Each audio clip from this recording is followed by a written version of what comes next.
ओम नमः शिवाय। प्रिय दर्शकों, हाजिर मैं पंडित ब्रजेश वशिष्ठ आपके बीच में कुछ आपके ज्ञान को बढ़ाने के लिए।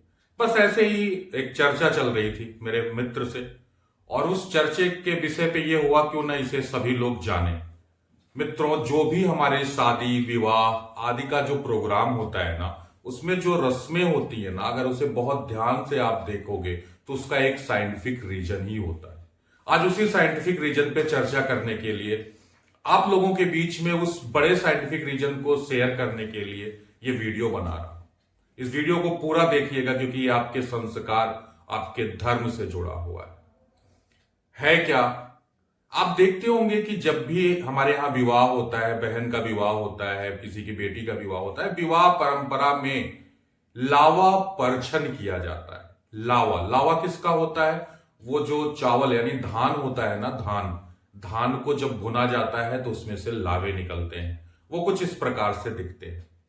इस लावा परछन की क्रिया कौन करता है? भाई करता है। आखिर लावा ही क्यों चुना गया?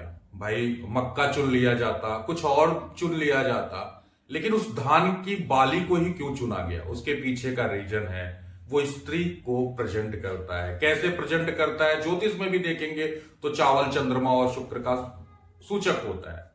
होता क्या है कि चावल यानी धान की खेती, धान कहीं किसी और खेत में लगाया जाता है, और जब वो बड़ा होता है तो उस खेत से निकाल के उसे एक बड़े खेत में रोपा जाता है, जहां पे वो फल फूल सब लेता है और उससे हमें अनाज मिलता है। वो ठीक उसी लड़की की तरह होता है जैसे लड़की अपने माता पिता के यहाँ जन्म तो लेती है, लेकिन वो उसका परिवार कहाँ होता है? विवाह के बाद दूसरे घर में। इसलिए ये चुना गया। अब ये तो मान लो चुन लिया गया कि धान एक अलग जगह लगाया जाता है और वहां से निकाल के एक अलग जगह उसे फिर से रोप दिया जाता है, बो दिया जाता है।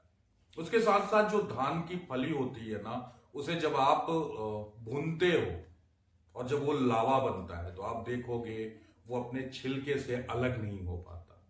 और भाई के हाथों ही क्यों परछवाया जाता है? उसके पीछे का रीजन है, ये लावा होता है। आप उसे कितना भी धान को आप भूनिए, उसमें से सब अलग हो जाएगा, लेकिन छिलका चिपका रहता है। वो भाई और बहन के प्रेम को दर्शाता है कि बहना बेशक तू यहां से कहीं और चली जा रही है, लेकिन जब जब तुझे मेरी जरूरत होगी तो मैं तुम्हारे साथ रहूंगा, तुम्हारे पास रहूंगा और तुम्हारी मदद करूंगा।